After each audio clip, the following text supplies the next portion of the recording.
से एक और बड़ी अपडेट यह है कि इजराइल ने अब इस बात को मान लिया है कि उसे युद्ध में दूसरा मोर्चा खोलना पड़ सकता है। लेबनान की तरफ से अचानक हमले इतने ज्यादा तेज हो गए हैं कि अब हिजबुल्लाह को रोकना उसके लिए बहुत जरूरी हो गया है। गाजा में हमास इजराइल के 44 सैनिकों को खत्म कर चुका है। वहीं अब हिजबुल्लाह भी चुन चुनकर इजराइल के सैनिकों को टारगेट कर रहा है।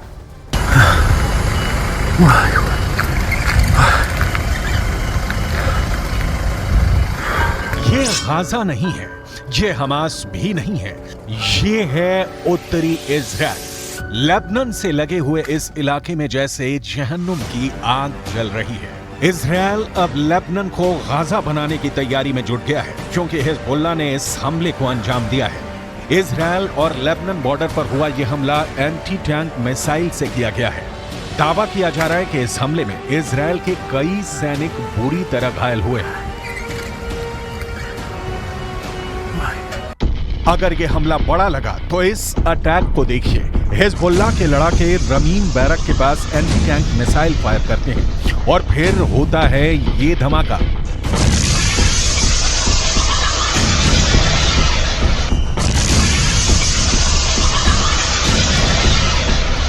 इस वक्त लेबनान और इजराइल के बॉर्डर पर ऐसा युद्ध चल रहा है कि गाजा में हो रहे हमले छोटे लगेंगे। हिजबुल्लाह ने अपनी सबसे खतरनाक स्नाइपर फोर्स उतार दी है।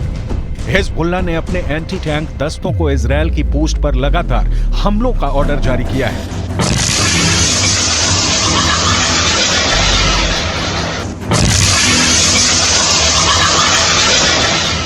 इन धमाकों ने एक बड़ी गारंटी दे दी है। इन हमलों ने साफ कर दिया है कि अब इजराइल लेबनान को माफ नहीं करेगा। इजराइल के रक्षा मंत्री की बड़ी धमकी देखिए। מה שאנחנו עושים בעזה אנחנו יודעים לעשות בביירות. מה שאנחנו עושים בעזה אנחנו יודעים לעשות בביירות. इजराइल की वार्निंग बहुत साफ है। उसने जो हाल फिलिस्तीन के गाजा का किया है, यही हाल वो लेबनान की राजधानी बेरूत का कर सकता है। यानी इजराइल ने अब जो पहले गाजा का हाल किया है, वही वो बेरूत को दूसरा गाजा बनाकर करेगा। सवाल है कि इस युद्ध में कितने गाजा बनेंगे। हिजबुल्लाह का एक और हमला देखिए। हिजबुल्लाह ने इस वक्त इजराइल की नाक में दम कर दिया है। इजराइल को दूसरा मोर्चा खोलने के लिए मजबूर कर दिया है। हिजबुल्लाह इस वक्त इजराइल के लिए सबसे बड़ी टेंशन बन चुका है क्योंकि हिजबुल्लाह ने साफ कर दिया है कि वो हमास के लिए अब कुछ भी करेगा और वो इजराइल पर हमले जारी रखेगा।